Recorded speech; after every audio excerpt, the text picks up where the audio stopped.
اس کے علاوہ قرآن کریم میں جو فرشتوں کے فرائض کا ذکر ہوا ہے کہ فرشتوں کے فرائض کیا کیا ہیں، ان میں سے ایک ہے اللہ کے عرش کو اٹھانا۔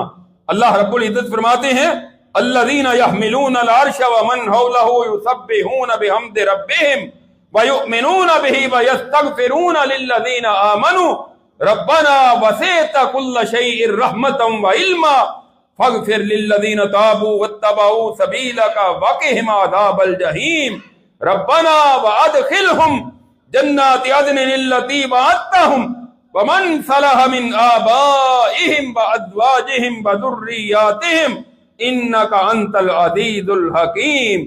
جو فرشتے اللہ کے عرش کو اٹھائے ہوئے ہیں اور جو اس کے ارد گرد ہیں، وہ ہر وقت اپنے رب کی تعریف کے ساتھ، حمد کے ساتھ اس کی تسبیح میں لگے ہوئے ہیں، اور وہ اللہ کے ساتھ ایمان لانے والے، اور وہ بخشش طلب کرتے ہیں اللہ سے۔ کن کے لیے؟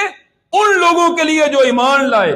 اللہ کے فرشتے ان کے لیے بخشش طلب کر رہے ہیں، ایمان والوں کے لیے، اور وہ کہتے ہیں اے ہمارے رب، تیری رحمت اور تیرا علم ہر چیز کا احاطہ کیے ہوئے ہے، تو معاف کر دے ان لوگوں کو جو توبہ کرنے والے ہیں اور تیرے راستے کی پیروی کرنے والے ہیں، اور ان کو جہنم کے آگ کے عذاب سے بچا لے۔ اے ہمارے رب، ان کو بھی جنتوں میں داخل کر دے جو ہمیشہ والی ہیں، جن کا تو نے ان سے وعدہ کیا ہے، اور ان کے باپ دادا میں سے، ان کی بیویوں میں سے اور ان کی اولادوں میں سے جو نیک ہیں، ان کو بھی جنت میں داخل کر دے۔ بے شک تو بڑا ہی غالب اور حکمت والا ہے۔ ایک تو یہ ہے کہ فرشتے اپنے رب کے عرش کو اٹھائے ہوئے ہیں، اس کے ساتھ اہل ایمان کے لیے اللہ سے دعائیں کر رہے ہیں۔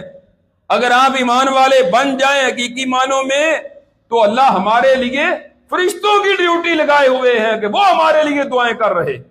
ایک تو یہ ہے۔ دوسرا ہے کہ کچھ فرشتے ہیں جو انسانوں کے اعمال لکھنے پر مامور ہیں، کرامن کاتبین یعلمون ما تفعلون۔ کرامن کاتبین، بڑے ہی عزت والے ہیں دو فرشتے لکھنے والے۔ ایک دائیں طرف ہے، جو بھی کوئی نیکی کرتے ہیں تو یہ نیکی لکھ لیتا ہے۔ ایک بائیں طرف ہے، جو بھی کوئی گناہ کرتے ہیں تو یہ نوٹ کر لیتا ہے۔